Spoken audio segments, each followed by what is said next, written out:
The night was pouring rain, the kind of storm that blurs the world into streaks of silver and darkness. The sound of thunder rolled over the empty road as Sarah gripped the steering wheel tighter, her daughters asleep in the back seat.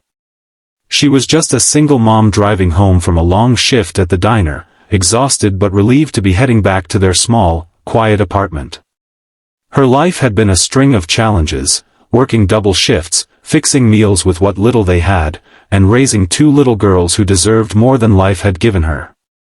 But that night, fate had its own plan. Through the sheets of rain, she suddenly saw a figure stumble onto the road, a man collapsing right in front of her car. She hit the brakes hard, the tires screaming as water splashed up from the pavement. The car skidded to a stop just inches from the man.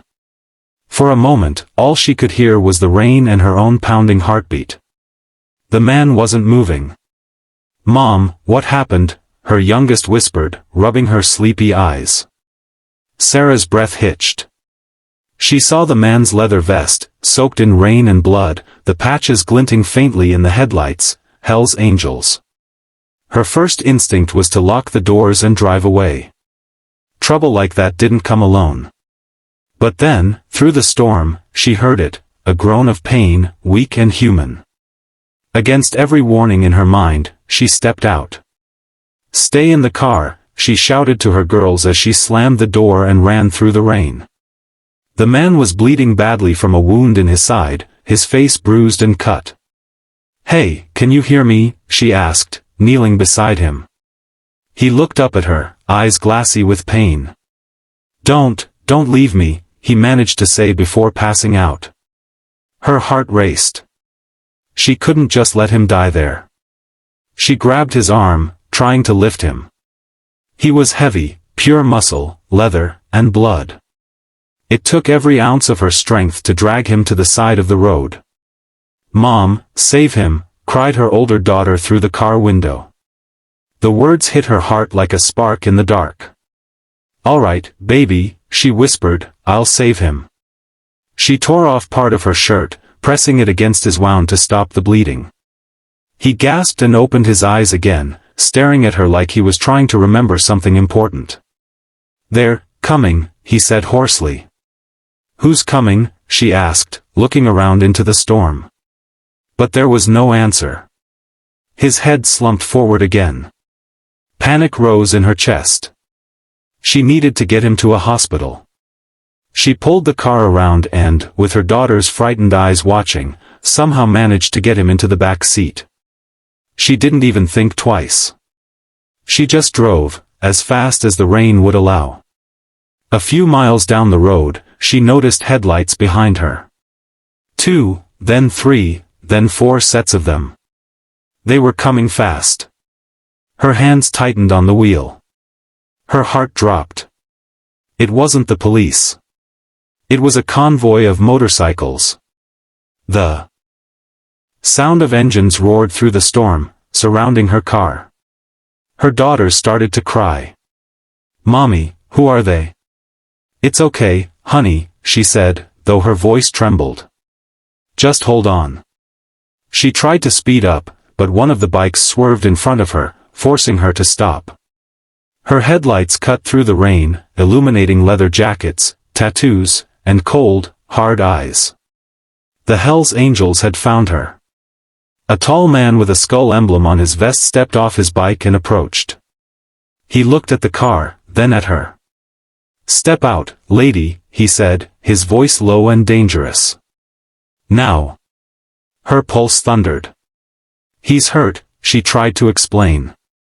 "I was just trying to help him." "Yeah," the man interrupted, smirking, "we know."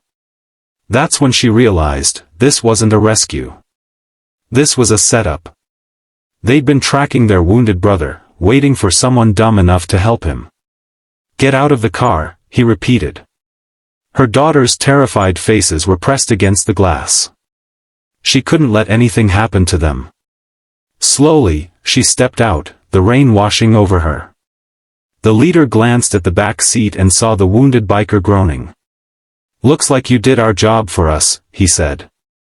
"We didn't think anyone bother saving him after the mess he made." Sarah's confusion deepened. What do you mean? He turned on the club, the man said coldly. Tried to stop a shipment, tried to play hero. You picked the wrong side tonight. The wounded man stirred, his voice breaking through the rain. Leave her alone, he growled. She's got nothing to do with this. Too late for that, the leader said, raising his gun. Before Sarah could scream, the injured biker lunged. With what little strength he had left, he tackled the man, sending both crashing into the mud. A shot rang out, echoing through the storm. The other bikers shouted, chaos breaking loose. Sarah ducked, covering her ears, her heart screaming for her children. Then headlights appeared from behind, flashing red and blue. Police. The bikers froze for a split second before bolting. Engines roared as they vanished into the rain, leaving their leader sprawled on the ground. Sarah's body trembled as the officers ran up, weapons drawn. Ma'am, are you okay? One shouted. She pointed to the back seat, voice cracking. He's hurt, he saved us. The wounded biker was barely conscious. His lips moved faintly. Told you, they were coming. His eyes fluttered shut. Sarah reached for his hand, squeezing it tight.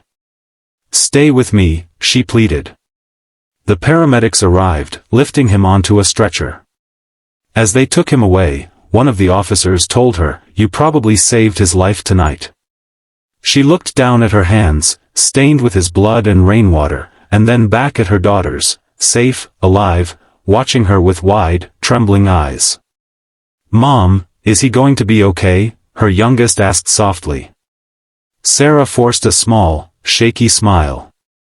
I hope so, baby. He was someone's son too. Weeks later, she got a letter. No return. Address, no name, just a single line written in rough handwriting, you saved me. The club's gone. You and your girls are safe now. J. She folded the note and held it close to her heart. Life went on, the storm long passed. But every time she heard the distant rumble of a motorcycle, she remembered that night, the rain, the fear, and the stranger who'd turned a trap into a miracle. The keynote of this story is courage born from compassion, the kind that rises when ordinary people are faced with extraordinary choices. It's not about guns, bikes, or gangs, it's about the raw human instinct to do what's right, even when fear screams to run the other way. The single mother, Sarah, wasn't a warrior or a fighter, she was a woman who had already been fighting her own silent battles against loneliness, exhaustion, and the heavy weight of survival. But that night, when she saw the wounded biker collapse in front of her headlights, something deeper than logic took over. Compassion. The kind that doesn't stop to ask for details or affiliations, the kind that acts first and questions later. In her, we see the strength that lies hidden in ordinary souls, the quiet power of those who carry others without expecting thanks. The rainstorm symbolized more than the chaos of that night, it mirrored her life, a relentless downpour of challenges, heartbreaks, and moments of despair. Yet she kept driving through it, for her daughters, for the hope of a better tomorrow. When she saw that man bleeding on the road, her decision wasn't heroic, it was human. And sometimes, that's the most heroic thing of all.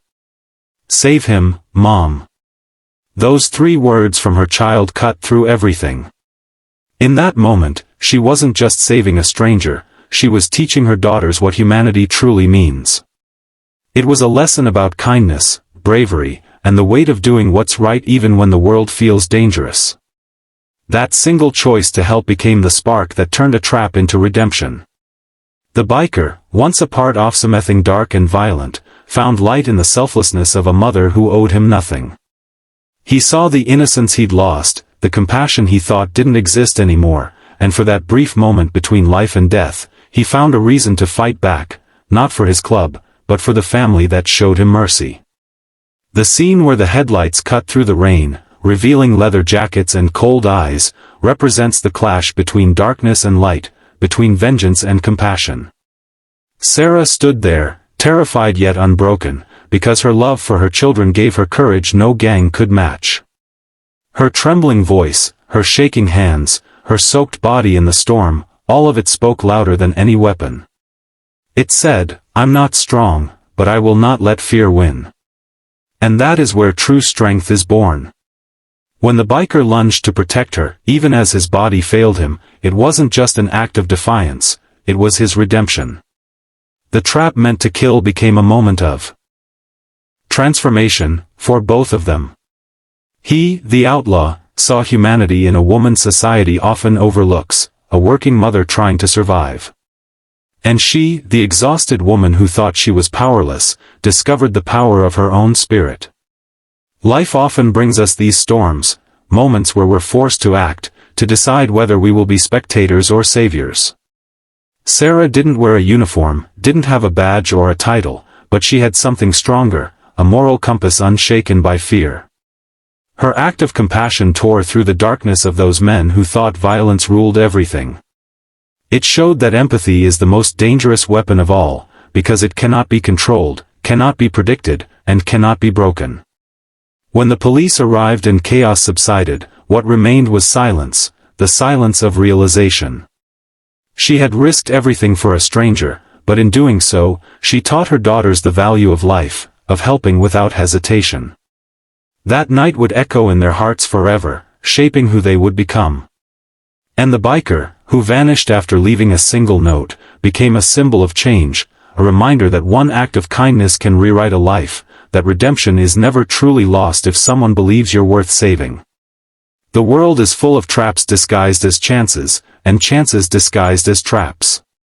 Sarah had no way of knowing what she was stepping into, but her heart chose compassion over caution.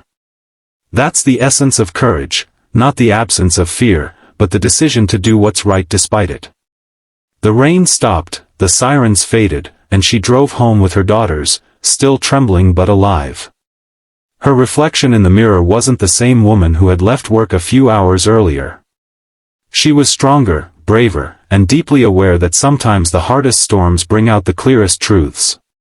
"Save him, Mom," would forever echo in her mind, not just as her child's plea, but as a command from her own soul. Save him, because if we stop saving one another, what's left of us? The letter she received weeks later wasn't just a thank you, it was proof that goodness spreads, even among those we fear most. That man's words, simple and raw, were a quiet acknowledgement that compassion can pierce through even the darkest lives. She kept that letter tucked away, not as a memory of danger, but as a reminder that no act of kindness is ever wasted.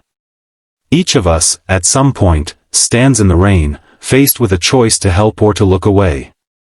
Most people drive past. But a few, like Sarah, stop. They change the story. They alter the outcome.